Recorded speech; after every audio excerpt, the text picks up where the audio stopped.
Ada 3 alasan utama sih Kang yang membuat pada akhirnya tuh pilkada di Kabupaten Tasik itu bisa dikatakan relatif murah jika dibandingkan dengan daerah-daerah lainnya di Indonesia. Yang pertama ada faktor ekonomi, yang kedua tuh adalah faktor sosial budaya, yang ketiga adalah faktor politik. Saya mungkin menjelaskan terlebih dahulu soal sosial budaya tadi. Ya tadi yang saya sudah sampaikan bahwa kontur masyarakat yang bisa dikatakan tuh masih banyak manut lah ya, bisa dikatakan dengan tokoh-tokoh masyarakat termasuk tokoh-tokoh agama itu tuh berpengaruh terhadap ongkos politik di Kabupaten Tasik. Kayak misalkan contoh tadi saya jelaskan, ketika misalkan Ajengan bilang saya mendukung ini, banyak mayoritas masyarakat di bawah yang akan ikut serta gitu.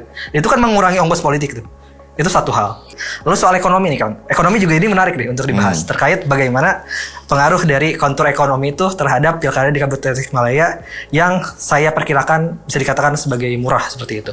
Nah, Kabupaten Tasikmalaya ini memiliki ekonomi yang bisa dikatakan tidak terlalu besar Kang. APBD-nya aja cuma 3,3 triliun. Itu pun dari 3,3 itu hanya sekitar dari data BPS ya Kang, yang saya baca tuh ada sekitar cuma 300 miliaran PAD-nya. Itu tuh membuat pada akhirnya ongkos politik itu akan relatif lebih murah. Karena apa? Karena tidak banyak sumber daya yang bisa dieksploitasi, bahasanya seperti itu, di Kabupaten Tasikmalaya. Nah itu tuh berpengaruh juga terhadap ongkos politik di Kabupaten Tasik. Itu berbeda konteksnya dengan daerah-daerah tambang misalkan.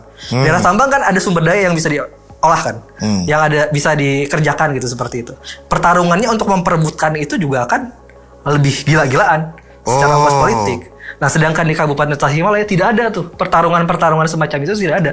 Karena Tasikmalaya bisa dikatakan bukan wilayah tambang gitu. Walaupun ada lah tambang pasir galunggung dan semacamnya. Tapi kan itu juga pemerintah provinsi yang memegang kan, bukan kabupaten kota gitu seperti itu. Tapi ya itu karena kondisi ekonominya bukan daerah tambang dan relatif APBD-nya dan PAD-nya itu kecil dan tidak banyak sumber-sumber ekonomi yang bisa diolah, ya pada akhirnya ongkos politiknya juga murah.